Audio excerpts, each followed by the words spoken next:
it's Italian all the way. So, I heard about you Italian boys. are you sure?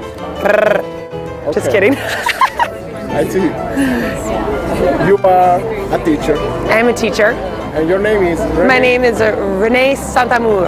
And apparently Renee means kidney in Italian, right? So if you have a hard time forgetting that, you can just think of your kidneys. Beautiful. And Saint-Amour? Yeah, Saint-Amour. It means divine love. I probably should have been a perfume maker, a romance novelist, or some kind of Las Vegas showgirl, but I'm an English teacher instead. English teacher? Yes. Have you been with your students with passports?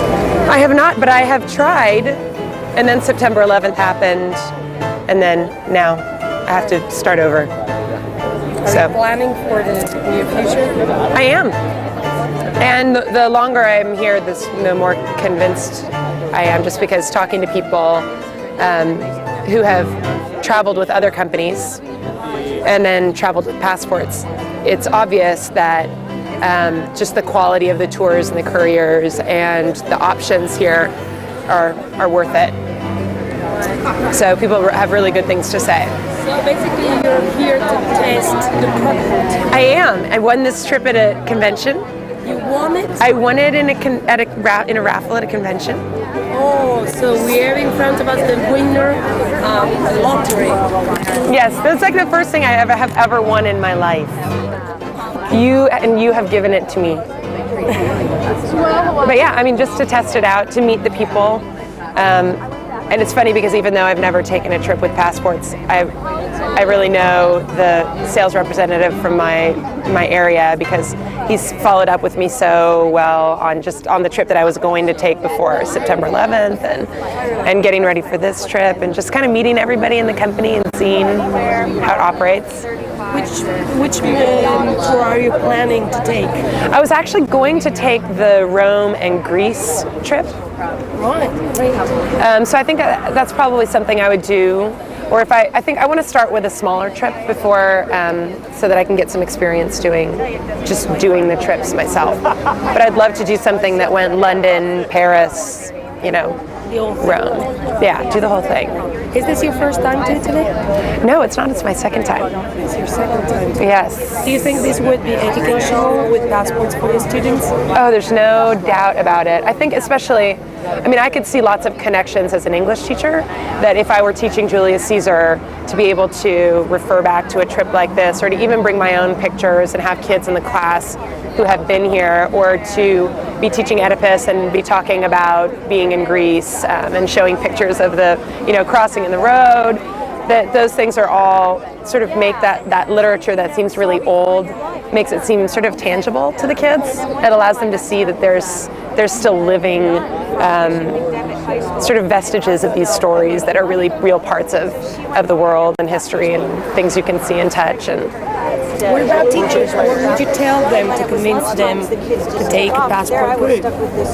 Well, first off, obviously it's a great opportunity for you to travel and see the world yourself. Obviously, teachers don't often have the money to travel on their own. I wouldn't.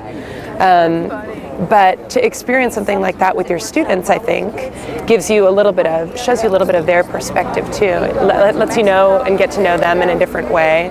Enriches your own teaching. Just like I said, if you've seen something, what you bring to that literature to make it more alive totally comes from your own experience of that place or that thing.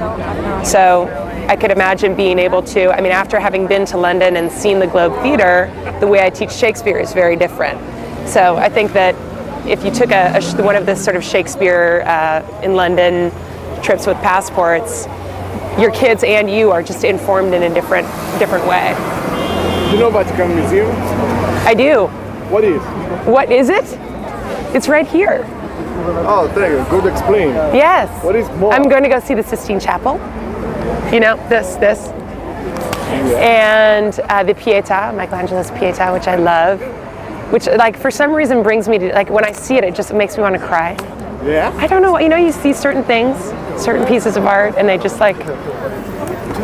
you have this very emotional reaction to them. That's how the Pietà is for me. What would you tell to your students? Is it just educational or is also funny? It's very fun and funny. Well, I mean, I think obviously it will be educational, but I'm sure that there's enough free time built into the traveling for them to explore on their own and to meet new people, to bond with the people they're with, to just experience a different culture. Obviously, I think it would be a blast for them, and I think they experience an independence that they don't maybe normally have in their lives when they're here, and they're responsible for themselves in a different way. And yeah, I'm sure it'll be a blast. Okay, now let's say something to the parents. Worried about sending their children abroad for such a long time. Yeah, I suppose as a parent you might be concerned, but with the program, if you have one adult per 6 kids, which is the ratio, then those kids are always well looked after, and you have the courier who's looking out for them.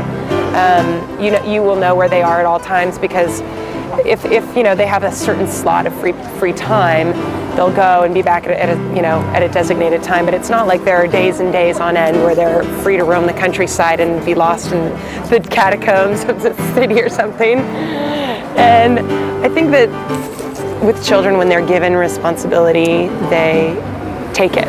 When you say you're responsible for being here at a certain time, and you're free to do what you need within certain bounds, then they live up to that challenge. So I think that it's a good opportunity for these kids to feel that independence a little bit, but with a lot of supervision.